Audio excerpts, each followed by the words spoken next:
So guys, good afternoon guys. Ngayon ay nagluluto po tayo ng pagkain para sa first Ramadan po mga guys. Ito po, sobrang busy po na po tayo ngayon. Nagsimula po tayo kanina, alas 2:30 ng hapon. So, naka-prepare na po ako. Yung iba, hindi pa po natapos. Ayun o, sobrang ingay. Kaya hindi po natin pwedeng isali sa video. Kaya bawal po kasi po nakapage po tayo. Kaya ingat-ingat po tayo sa mga upload natin sa ngayon. So, ito guys, parang hindi na ako magpahinga sa sobrang init. Kasi wala pong aircon. May aircon po dito pero hindi ko ginagamit kasi ingay na po yung machine sa palabasan ng apoy. Kaya hindi ako nag-aircon.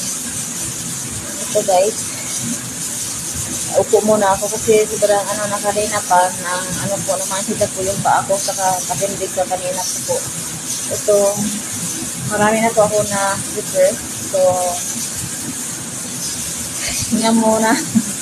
Nagluto pa ako ng tapos ko na na-prepare yung sambusa. Lulutuin ko na lang po. Pagkakainit lang po ako ng mantika sa sawa.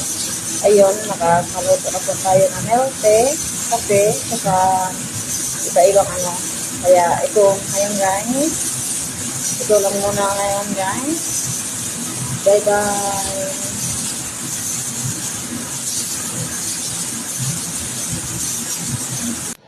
Hello guys, magandang gabi guys. Tapos na po ang pagluluto po na po ngayon. Nakatapos natin tayo ng paghugas ng mga kagamitan na ginagamit po natin guys.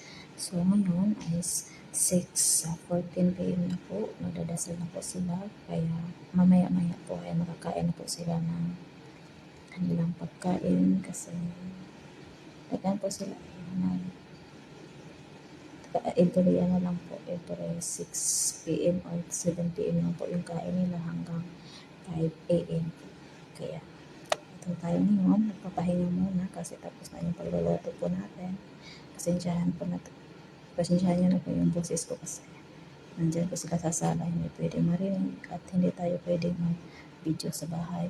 Kaya wala tayong mga upload ng mga luto tayo natin ngayon.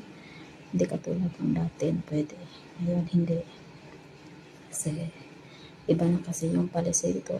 Kaya sundin po natin yung policy natin.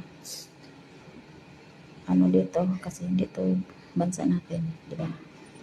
Bago na po kasi yung kanilang dito sa Saudi. Kaya pahinga muna tayo at kakain pa natin maya kasi maglilinis pa ako ng isang kwarto ng aking alaga babae doon sa taas mamaya pagkatapos nilang kain.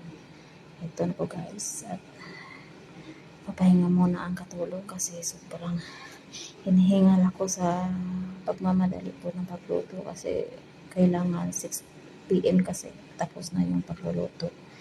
Kaya nagsimula po tayo kanina ng 2:30 ng hapon.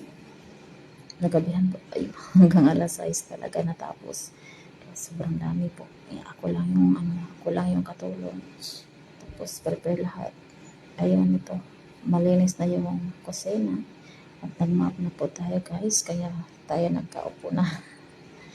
At nakakain po tayo.